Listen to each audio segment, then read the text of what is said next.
এইখিনিয়ে মোৰ এৰী খেতি আৰু আগতো এৰী খেতি আছে, সেইখিনি চপাই আছে। আৰু কাইলদা জলসিঞ্চন আঁচনিৰ অধীনত আমি এই খেতিখিনিত যথেষ্ট পৰিমাণে পানী যোগান পাইছোঁ।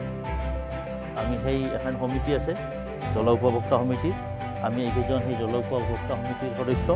গতিকে মই ভাবোঁ এনেকুৱাকৈ পানী যোগান ধৰিলে সদূৰ ভৱিষ্যতে আমি এনেকৈ আৰু খেতি কৰিম বুলি কৰিবৰ কাৰণে আমি তাৰমানে উপকৃত হ'ম।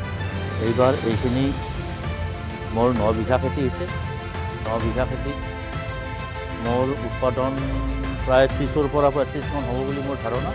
ইয়াৰ পিছত পুনৰ শালি খেতি আৰম্ভ কৰি শালি খেতিৰ পিছত আকৌ এনেকুৱা খেতি আৰম্ভ কৰি যদি তেওঁলোকে তাৰমানে আমাক এনেকুৱা পানী যোগান দিয়ে আমি চাকচেছ হ'ম।